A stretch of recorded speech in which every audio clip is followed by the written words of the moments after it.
que es organizado por Pandemonium Editorial. Muchas gracias, les cederé el paso a los expositores, por favor. Buenas tardes a todos los participantes de este gran conversatorio. Estamos aquí reunidos para poder hablar sobre este magnífico libro llamado Mater Macabra, de Tania Huerta.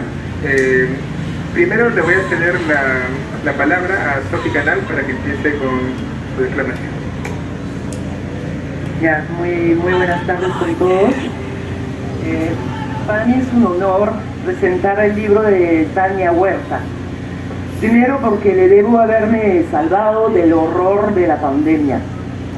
Se acercó a mí desde el más profundo y oscuro de la Pachamama con un rayo de luz cuando recién nos encerraron para darme un reto: entrar en el universo de la literatura fantástica. Eso tuvo un efecto paradójicamente liberador para mí, hasta ahora. Siempre le voy a agradecer por esto.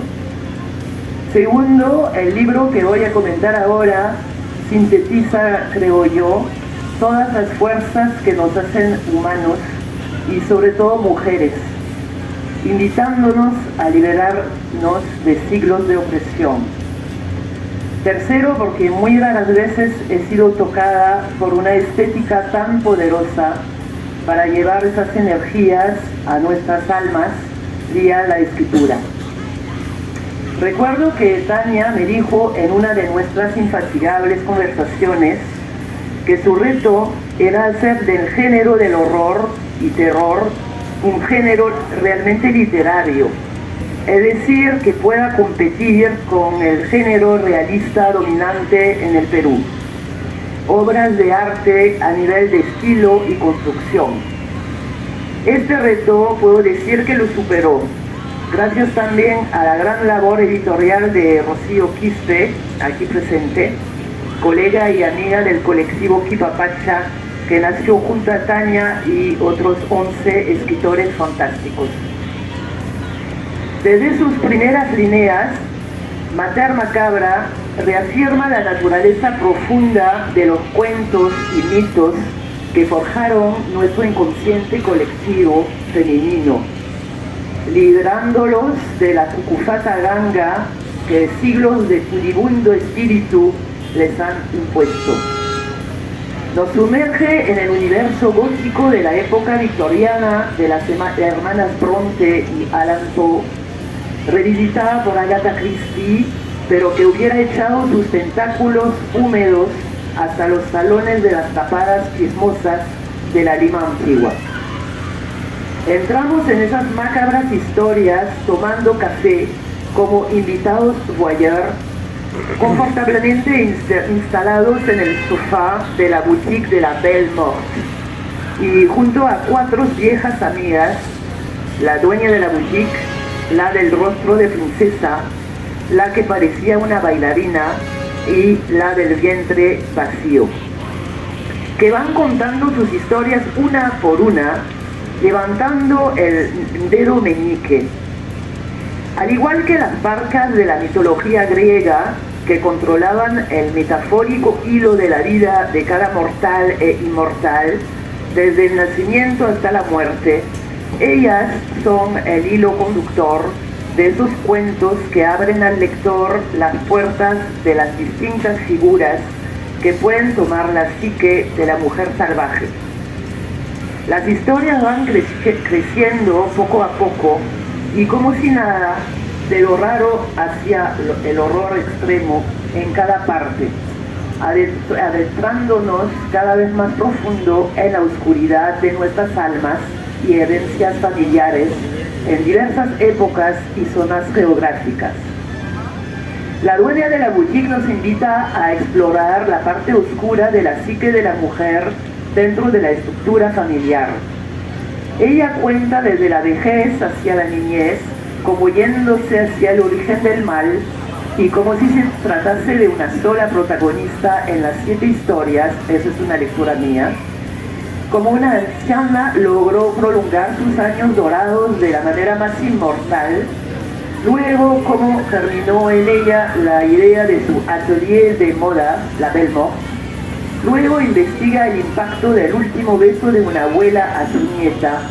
Luego narra la mala entraña que puede generar en una llevar otro nombre que el de las mujeres del clan familiar. Sigue con la historia del compromiso de un adolescente con el diablo. Luego va creciendo con la de la adopción de una huérfana por padres abusadores. Y culmina con la historia la más horrífica de esta parte, haciendo hablar a una muñeca de nombre Valentina, que desata sus pulsiones de venganza, recordándonos nuestros primeros miedos de infancia, cuando los objetos tomaban vida en la oscuridad de nuestros cuartos y nos amenazaban. Sigue la del rostro de princesa, la que nos invita a reinterpretar los cuentos de hadas. Como bien dice la psicoanalista Clarissa Pinkola Estés en el prólogo de Mujeres que corren con los lobos, los cuentos de hadas ponen en marcha la vida interior, y eso reviste especial importancia cuando la vida interior está amedrentada, encajonada o acorralada. Pero a veces varias capas culturales desdibujan los núcleos de los cuentos. Por ejemplo, en el caso de los hermanos Grimm, en otros recopiladores de cuentos de hadas de los últimos siglos, hay poderosas sospechas de que sus confidentes, narradores de cuentos de aquella época, purificaron los relatos para no herir la susceptibilidad de los piadosos hermanos. De esa manera se borraron los cuentos de hadas y los mitos que explican los antiguos misterios de las mujeres. Casi todas las viejas colecciones de cuentos de hadas y mitos que hoy en día se conservan se han expurgado de todo lo escatológico, lo sexual, lo perverso, incluso las advertencias contra todas esas cosas, lo precristiano, lo femenino, las diosas, los ritos de iniciación, los remedios para los distintos trastornos psicológicos y las instrucciones para los arrobamientos espirituales. En esta parte, la del rostro de princesa, una suerte de Rapunzel revisitada, descabeza a los príncipes azules para liberar de sus cadenas y condenas perpetuas a las auroras, cenicientas, blancanieves salvajes que duermen en nuestra ADN desde siglos para hacerles correr con los lobos. Como lo diría otra vez la psicoanalista Clarissa Pinkola Estés, tanto por los salones del Palacio de Versalles del siglo XVII como para hundirlas en las bestialidades, ¿no?, de los libertinos de aquella época.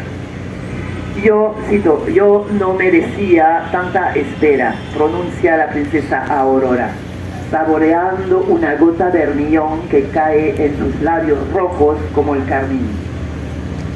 Con aquella que parecía una bailarina, penetramos en la habitación de los dolores infligidos a los cuerpos de las mujeres, por la puerta de la aristocrática Lima colonial, cuyas tapadas encarnan por sí solas la hipocresía al servicio de la Santa Inquisición y de la religión en general.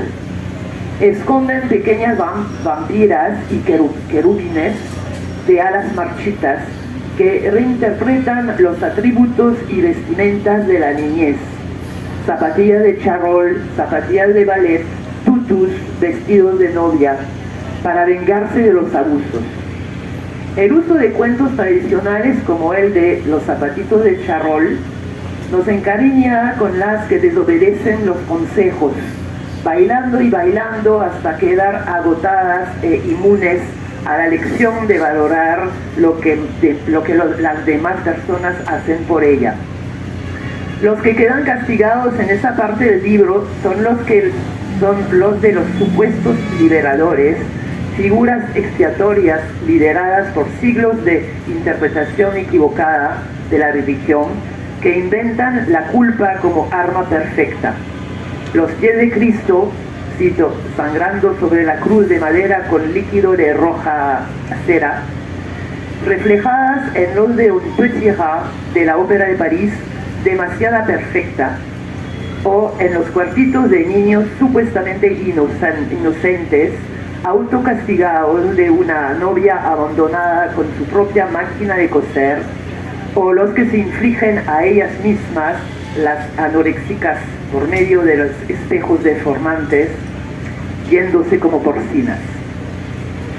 La del vientre vacío abre la puerta de la ambivalente relación madre-hijo, que ya muchas veces se ha tratado en la literatura y en la cual, bien cabe recordar, el poder de dar la vida va siempre de la mano con el de dar la muerte, pero que esta vez, según mi punto de vista, se trata de nueva manera. La del vientre vacío habla por último, y quizás no sea casualidad. Nos acerca a nuestra naturaleza femenina animal más profunda. Gatas que comen a sus crías por falta de leche, leonas que matan a gacelas para alimentar a sus bebés, mantas religiosas que sacrifican a sus inseminadores. Al final de todo, ruge en toda mujer, aunque la cultura le impida reconocerlo, el instinto bestial impulsado por su naturaleza. Con la del vientre vacío escuchamos hablar en primera persona a una pequeña Magda, encerrada por su madre, cuya única prueba de afecto consiste en tirarle una nueva Magda para que se entretenga hasta que se muera y la reemplace. Y a otra madre, en amor de madre, que como la manta religiosa mata a sus amantes para darles de comer a sus hijos al modo pájaro, o en Unicornios Celestes a una madre que tiene que dejar morir de hambre a su niño con malformación para que siga la especie. Luego, y trascendiendo nuestros instintos animales, recién estamos listos para oír la voz de los niños muertos que para siempre acompañarán a las madres, aunque los hayan tenido que sacrificar en pabellón de párvulos. El cierre del libro con Madre Féretro hace un salto a la ciencia ficción, presentándonos la cara quizás más horrífica de la maternidad. ¿Qué pasaría si nuestros vientres se volverían máquina de procrear? En El horror en la literatura, Gonzalo Grueso afirma que el terror es aquello que puede explicarse en términos meramente humanos, asesinos, violencia cotidiana, mientras que el horror únicamente puede explicarse en relación a lo intangible, a la aparición de lo sobrenatural, a lo no humano, generando una ruptura en nuestra construcción de lo real. Entonces, si puede haber terror en la maternidad orgánica, se vuelve definitivamente horroroso en el campo de lo mecánico. Al terminar las historias de las cuatro amigas, volvemos conmovidos a las calles húmedas de nuestra Lima gris, rodeados por los fantasmas de esas madres, abuelas y niñas macabras, condenados a vagar hasta que ellas encuentren el sitio que merecen en el lado oscuro de nuestra psique. Demora el trabajo. Ese libro tortura, en mi caso por lo menos, pero lo único que puedo decir es que esa lectura vale años en el diván de un psicoanalista y cuesta mucho menos a nivel económico. Por eso es una lectura imprescindible, tanto para mujeres que ignoran aún las fuerzas que duermen en lo más profundo de sus almas, como para los hombres que quieren disfrutar correr con las lobas. Muchas gracias.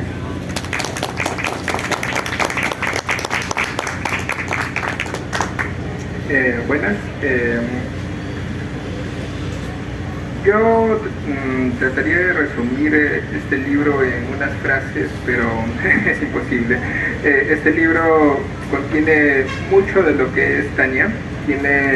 Yo estuve junto con ella en mucho de todo lo que ella pasó en su vida, y también recibí por primera parte también muchos de estos cuentos y los he leído, los he estado conversando con ella, y sé que mucho de lo que pueden encontrar acá en estas hojas, que es su libro Mater Macabra, es mucho de lo que ella tiene dentro de sí.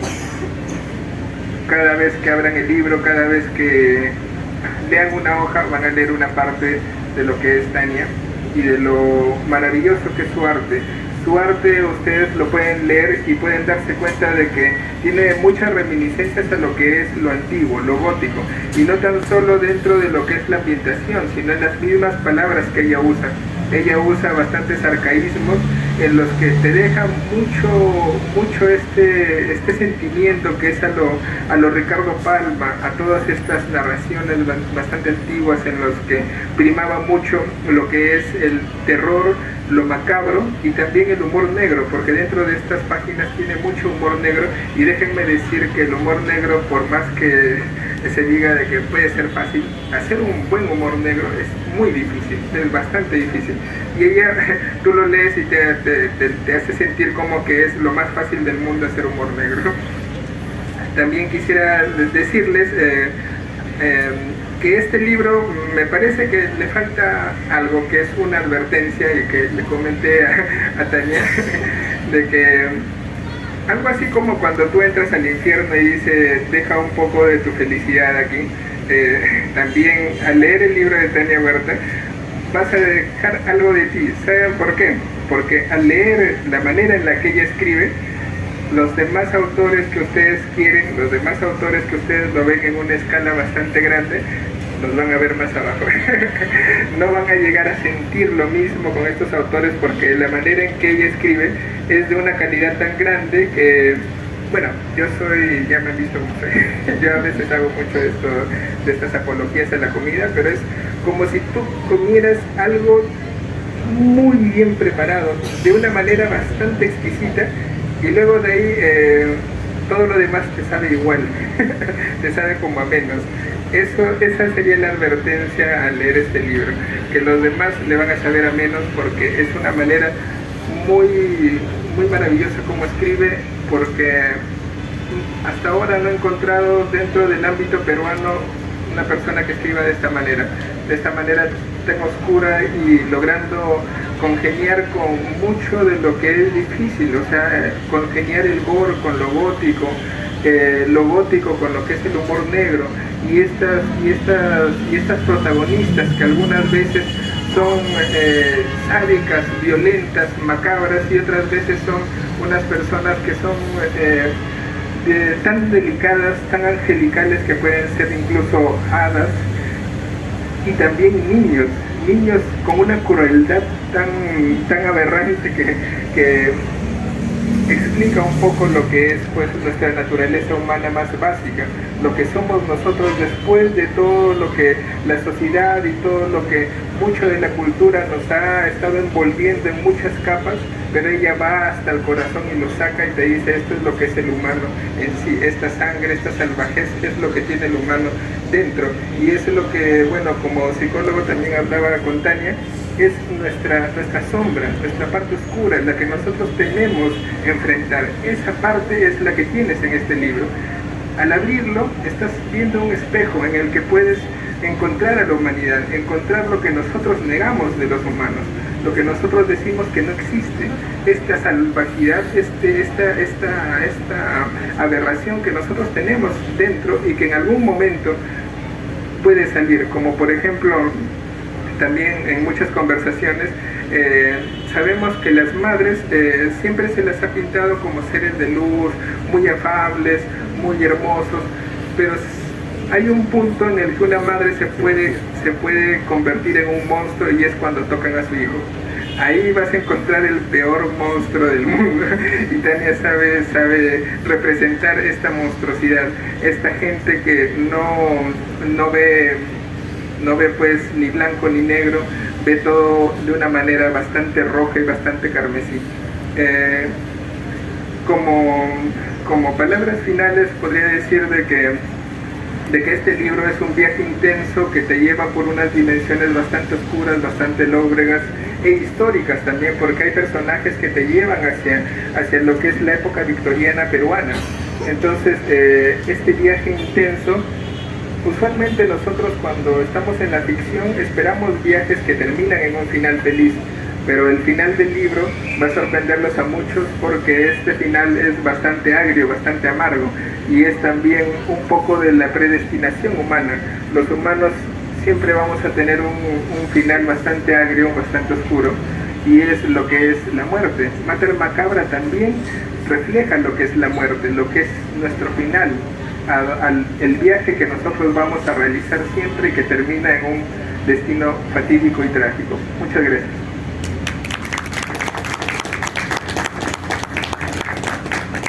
Bueno, muchas gracias por estar aquí el día de hoy. Mi nombre es Rocío Quispe Añali y yo he tenido el placer de trabajar en la parte editorial, ¿no? Con Tania en el último año. Hemos estado trabajando un año en intervalos. Y bueno, quiero recordar, como hizo Sofía hace unos minutos, que yo conocí a Tania Huerta en el año 2019, cuando ella me escribió, así de la nada, para invitarme a colaborar en un libro que se publicó en el 2021, con un cuento, ¿no? Que se publicó en el 2021 llamado Ucrónica, ¿no? Ucrónica, donde también colabora Sofía, ¿no? Fue un placer escribir ese cuento para Ucrónica, que era revisitar historias o episodios de la historia del Perú y pensarlos, cambiar algo en la historia y ver qué era lo que pasaba después de eso. Eso fue en 2019, luego llegó la pandemia y entonces Tania y yo y los colegas escritores del colectivo Quibapacha y de otros grupos hemos estado haciendo colaboraciones a la distancia en varios rubros. Yo vivo en el estado de Michigan, en Estados Unidos, donde enseño en la universidad.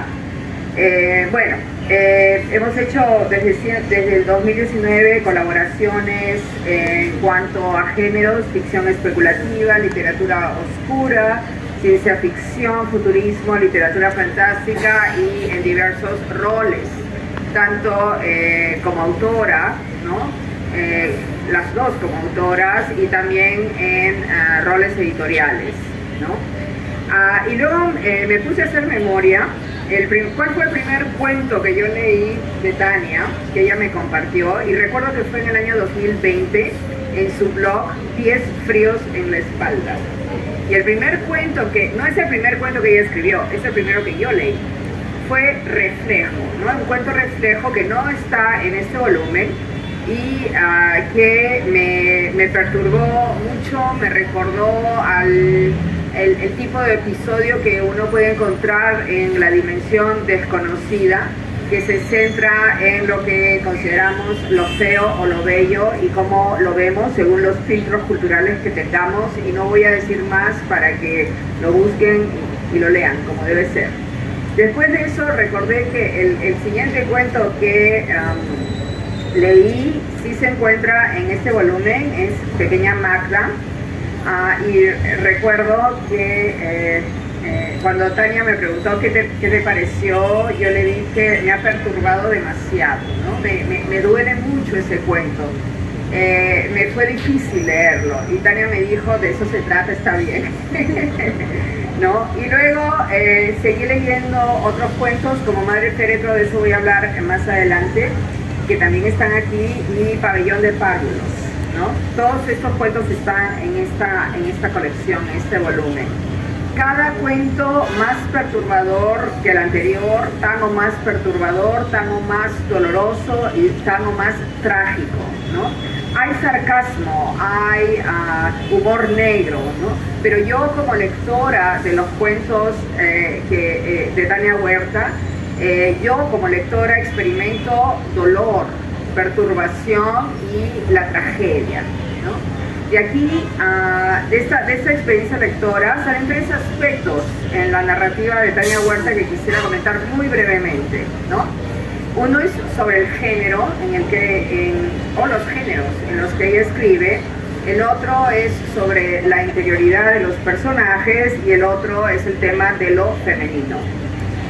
Sobre los géneros, una primera lectura de la narrativa de Tania Huerta nos entrega, nos hace ver que el horror, el género de horror es un género dominante de su narrativa, pero no único.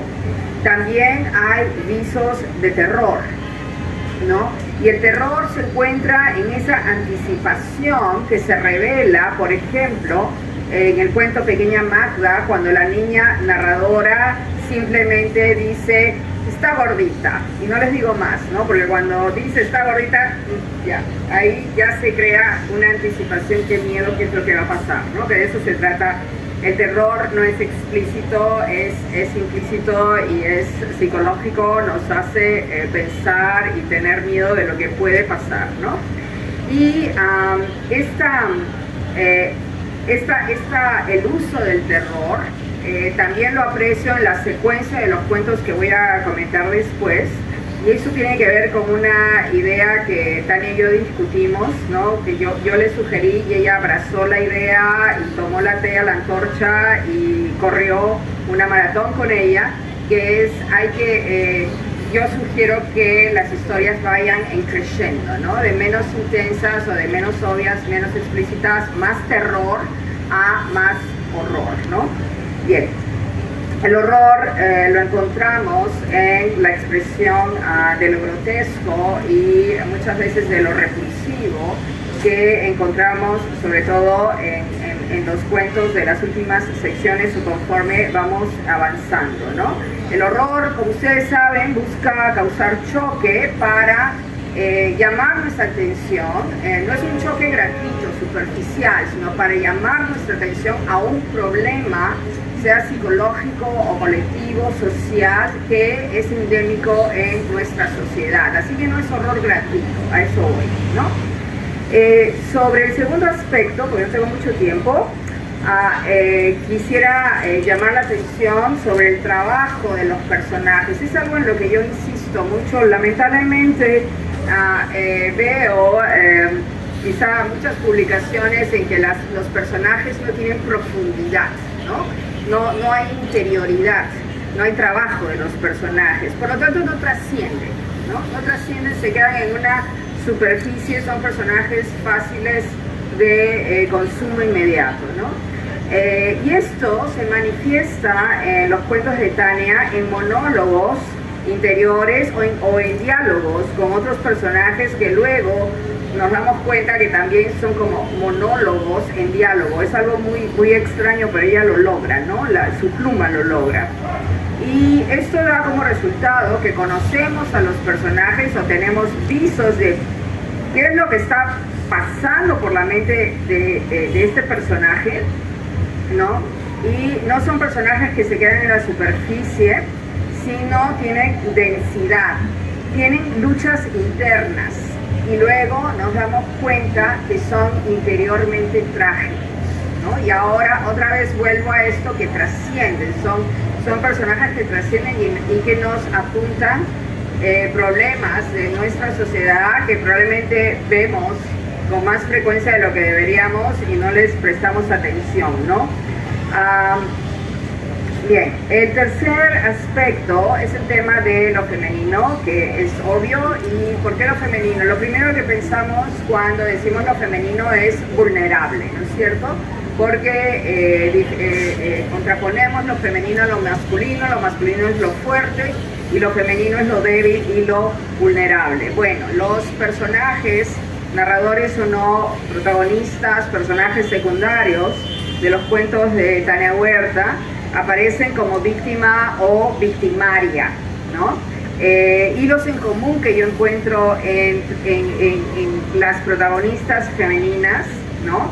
Es la violencia de género, ¿no? Que se manifiesta si son objetos de tormento y la violencia de otros, o si ellas mismas son los sujetos de tormento y la violencia contra otro. Y eso nos revela lo que Luis Bravo estaba apuntando hace unos momentos, esos monstruos inesperados, ¿no? Que se encuentran en sujetos femeninos que usualmente asociamos con vulnerabilidad, ¿no?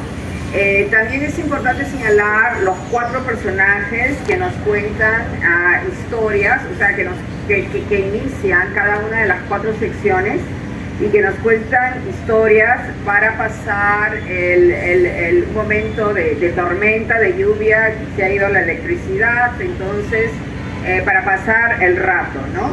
Y claro, es inevitable la asociación con obras como el Decamerón, ¿no? Donde los personajes se reúnen, huyen, ¿no? de alguna situación problemática. En el caso del Decamerón es la peste, ¿no? En el caso de los personajes de Mater Macabra es la tormenta, la lluvia, ¿no? Y se entretienen contándose historias y compartiendo historias, ¿no? Entonces así quiero entrar a la estructuración del volumen. Esto es algo en lo que Tani y yo conversamos mucho, no solamente sobre Mater Macabra, sino en general, cuando hablamos de obras en general. Yo siempre le digo, el volumen, la colección de cuentos tiene que ser orgánico, ¿no? Tiene que haber una articulación, tiene que ser orgánico, no tiene solamente que ser cuentos de terror que se disparan o de horror que se disparan a todas partes, ¿no? Y ahí entra la reflexión del autor, ¿no? Entonces, en el caso de Mater Macabra, no estamos ante cuentos sueltos que simplemente se han agrupado en torno a un género, sino que además de lo que he apuntado hasta aquí, la estructuración, otra vez el orden, la secuencia en que se presentan los cuentos que van de menos a más en cuanto a efecto de terror y poquito a poco se va revelando el horror, eso es lo que yo llamo un crescendo, ¿no? Para ir atrapando al lector, es hacerle un poco de trampa al lector porque lo atrapo, ¿no? Con algo suave, digamos, entre comillas, y luego se va poniendo cada vez más intenso, ¿no? Eso es algo que está activado en la secuencia de los cuentos de este volumen, que se divide en 4 secciones. Y también justamente este juego con el lector, que es la ilusión paratextual, ¿no? La ilusión paratextual es esta cosa de que hay 4 personajes, 4 mujeres que se reúnen o se albergan o se recogen en el recinto de una de ellas para pasar una tormenta o una lluvia, ¿no? Y sobre todo porque se ha ido la electricidad y se empiezan a contar historias, ¿no? Entonces esa parte es real, es realista, es ficcional, ¿qué cosa es? ¿No? Eso es lo que yo llamo la ilusión paratextual, y que está muy bien pensada, ¿no? Tampoco es que un personaje aleatorio se pone a contar historias, todo está redondeadamente estructurado, ¿no? La última sección de la historia, la que empieza con la del vientre vacío, para mí como lectora es la sección más trágica y por ello la más perturbadora. Es horroroso, ¿no? Es el horror en el sentido de la tragedia y la perturbación en el lector. Y justamente los personajes principales ahí todos son madres, experimentan tabúes de maternidad en varias direcciones, ¿no? Usualmente hay varios personajes que son madres de vientres vacíos, entiéndase vientre vacío en diversas interpretaciones, pero madres al fin. Y quisiera apuntar sobre Madre Féretro, que es un cuento, bueno, que he leído hace tiempo, que a mí me gusta mucho, que además Madre Féretro, como bien señaló Sofía Canal, es un cuento de ciencia ficción, o que se encaja en el género de la ciencia ficción. Nos entrega una historia de violencia contra el cuerpo maternal. Quiero compartirles que este cuento yo lo elegí, yo lo seleccioné para que fuera parte del volumen Jipapacha, el futurismo peruano, que se presentó hace un par de días. Y ese es un volumen, una antología bilingüe, así que fue traducido al inglés con notas. Y luego yo utilicé todo el volumen y lo utilicé como libro de texto en una clase de pregrado avanzado que dicté en mi universidad hace un semestre. Y recuerdo que al final del semestre yo le pregunté a los estudiantes, primero pasaron dos cosas, una es inesperada, que cuando estábamos leyendo Madre Féretro, yo lo veo totalmente trágico, pesimista, qué pena, esto no tiene arreglo, etcétera, etcétera, ¿no? Curiosamente, mis estudiantes, que son chicos de la generación Z, ¿no? Es decir, son chicos de 18 a 22 años, me dijeron en la clase, no, profesora, pero hay una esperanza al final, ¿no?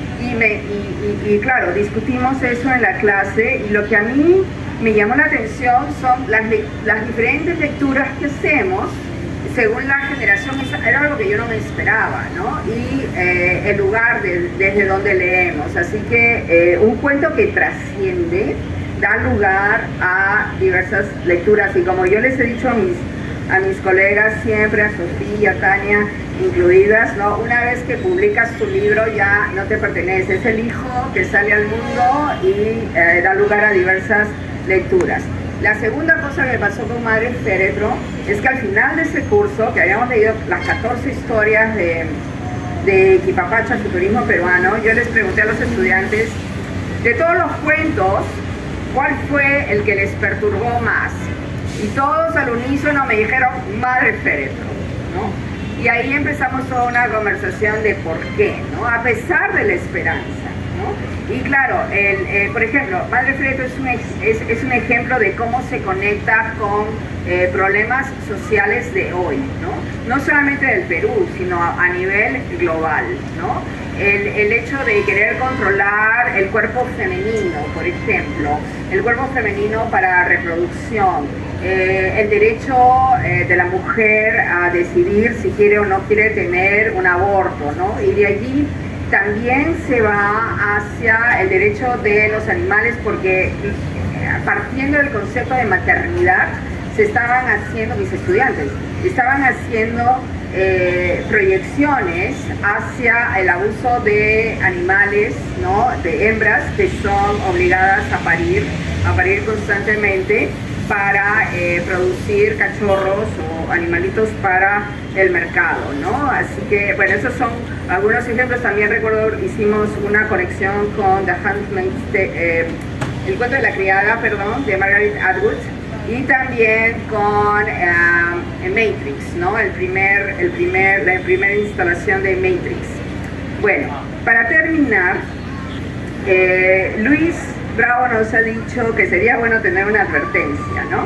Si el lector hace su tarea y escribe el prólogo, o lee el prólogo de David Roas, ahí hay una advertencia, ¿no? Y es algo que, esta es una frase del prólogo de David que me gusta mucho, cito: los lectores de este libro tienen un festín de horrores entre sus manos, consúmanlo despacio, ¿no? Y quiero terminar con una cita de Carlos Carrillo, que aparece al final, en la semblanza de la autora: cuentos sangrientos, con giros inesperados y cargados de humor negro y sarcástico. Todas estas historias están protagonizadas por personajes femeninos que se articulan en una solemne danza macabra. Fin de cita. Al final, Carrillo nos invita, comillas, a sus siguientes incursiones de la autora en el lado oscuro del alma. Así que muchas gracias, Tania, por el volumen y por invitarnos a estar aquí.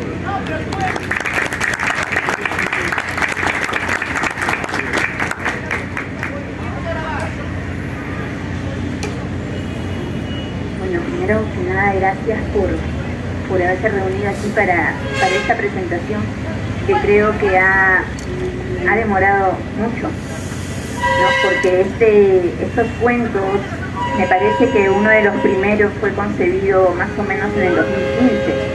Claro que ha tenido cambios, ha tenido evoluciones, como en todo lo que escribimos. La verdad es que yo no he preparado nada, no he preparado ningún texto para leer, porque quería expresarles lo que se siente después de que por primera vez has presentado un libro tuyo. Hoy día hablaba por teléfono con Cristina Ramos, mi amiga, historia. Y justo hablábamos de esto, ¿no? De que normalmente este es el momento en que el autor empieza a decirnos cómo concibió los cuentos, el estilo que tiene y este tipo de cosas, pero para mí creo que lo más importante del libro es el camino que siguió mi vida hasta tenerlo conmigo, porque yo empecé a escribir ya con edad, ¿no? Yo siempre digo que soy una escritora tardía por eso. Empecé a escribir después de que me casé, de que tuve hijos, de que me divorcié. Y mucha gente piensa que cuando llega a ese punto ya tu vida, ya estás en más de la mitad de la vida y que ya no hay mucho que hacer. Pero no es así, ¿no? Se puede todavía concebir ideas, se puede concebir hijos como estos de aquí, como un libro. Y a pesar de todo lo que has pasado, y es más lo que ahorita hablábamos con Rocío también, creo que el escritor, más que escoger un género, tiene que tener experiencia de vida para poder plasmar este tipo de, bueno, el género que desee, ¿no? En cuentos, en historias. Yo siempre me ha gustado el terror y siempre pensé que si algún día escribía tenía que ser en este género porque es el que más impacta, al menos para mí, es el que más impacta a la gente, al que siempre uno siempre lo recuerda, ¿no? Desde niño. ¿Quién no recuerda, por ejemplo, que cuando empiezan las primeras tonadas de la profecía uno ya siente miedo, ¿no? Y esto es por el temor que sentiste en ese momento. No creo que los otros géneros, si bien todos son buenos y todos tienen exponentes súper buenos en cada uno, creo que el terror es uno de los que se queda con nosotros siempre. Quisiera yo pues agradecer a quienes estuvieron conmigo todo este tiempo, a quienes me dieron experiencias buenas, experiencias malas, porque al último todo eso nos sirve a los que escribimos para tener diferentes ideas. Siempre en algunas entrevistas me han preguntado, ¿de dónde sacas esas ideas? ¿No? Y creo que a todos los que escribimos terror al menos nos ven medio extraños, ¿no? Nos ven como si fuéramos de verdad un personaje de lo que escribimos. En alguna ocasión me preguntaron si había yo diseccionado a alguien en algún momento, ¿no? Lo que no es así, simplemente uno investiga, uno lee, y eso es lo bonito también de escribir, que aprendes muchísimo, porque en cada tema, ¿no? Cada tema que uno se le ocurre, tienes que investigarlo, no es escribir porque sí, tienes que investigar para que el cuento tenga cierta verosimilitud, ¿no? Para que se sienta que es posible, y creo que eso también es lo que más nos lleva a temer un cuento, a tener miedo a que se pueda realizar un cuento de terror. Y como les decía, siempre me preguntan, ¿no? ¿De dónde saco ideas? Se sacan de cualquier sitio, la verdad. Se sacan de escuchar algo, de oler, ¿no? De ver. Puede ser de cualquier cosa, de una canción, de un recuerdo, ¿no? Si bien es cierto que cada cuento tiene algo de uno, pero no todo. Hay que saber también diferenciar la ficción y la realidad. No, los escritores de terror no somos asesinos, no somos sádicos, no somos, bueno, tal vez algunos, ¿no? Pero no todos, en su gran mayoría no. Y por eso la vida es lo que nos enseña. Yo creo que mientras más edad tiene uno también, puedes hacer cuentos más redondos. Carlos de la Torre, mis amigos y todos los que han estado en el camino. A Cristina por ser a community siempre. Gracias. Como últimas palabras, el libro está a la venta en el stand 222 de Patrimonio Editorial, y ahí va a haber una firma con nuestra autora. Muchas gracias. estimados participantes, de esta finalizamos el evento. Agradecemos a nuestros invitados por su interés en escuchar la charla. Invitamos a los presentes a participar en la siguiente mesa titulada, y así como mencionado, pueden adquirir este libro en el stand 222, Editorial Pandemonium. Muchas gracias.